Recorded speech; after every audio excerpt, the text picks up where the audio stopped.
Hema committee report കത്തി നിൽക്കുന്ന ഈ സാഹചര്യത്തിലും താരങ്ങൾ പങ്കെടുക്കുന്ന ഉദ്ഘാടനങ്ങൾക്ക് ഒരു കുറവുമില്ല. ഉദ്ഘാടനങ്ങൾക്ക് എത്താറുള്ള താരങ്ങളോട് സിനിമയില്ലേ എന്ന ജനങ്ങളുടെ ചോദ്യത്തിന് മൊത്തത്തിൽ കറങ്ങി നിൽക്കുകയാണെന്നാണ് മറുപടി.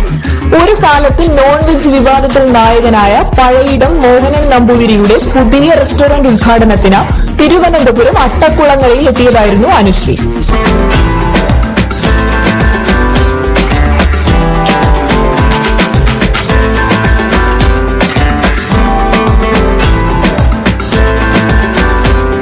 സുന്ദരിയായി പച്ച സാരിയിൽ തിളങ്ങിയ അനുശ്രീയെ കാണുവാനായി ഒത്തിരി പേർ എത്തിച്ചേർന്നു.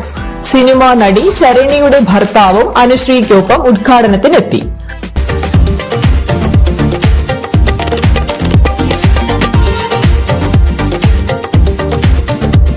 അപ്പോൾ എനിക്ക് പഴയിടം രുചിയെ പറ്റിയിട്ട് ഞാൻ പറഞ്ഞിട്ട് വേണ്ട അറിയാനായിട്ട്.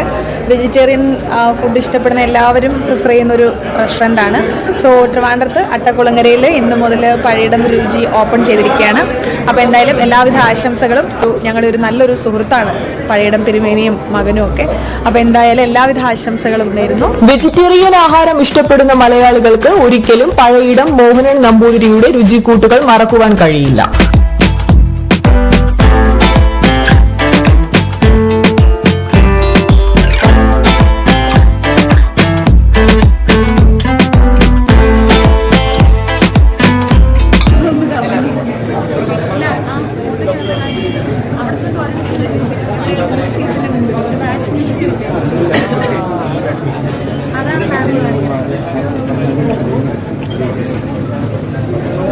ഹേമ കമ്മിറ്റി റിപ്പോർട്ടിനെ പറ്റി സംസാരിക്കുവാൻ തയ്യാറാകാത്ത അനുശ്രീ ഉദ്ഘാടന ശേഷം ആഹാരവും കഴിച്ചു മടങ്ങുകയായിരുന്നു. അപ്പോൾ എന്തായാലും എല്ലാവിധ ആശംസകളും നേരുന്നു. ഹാപ്പി ഓണം.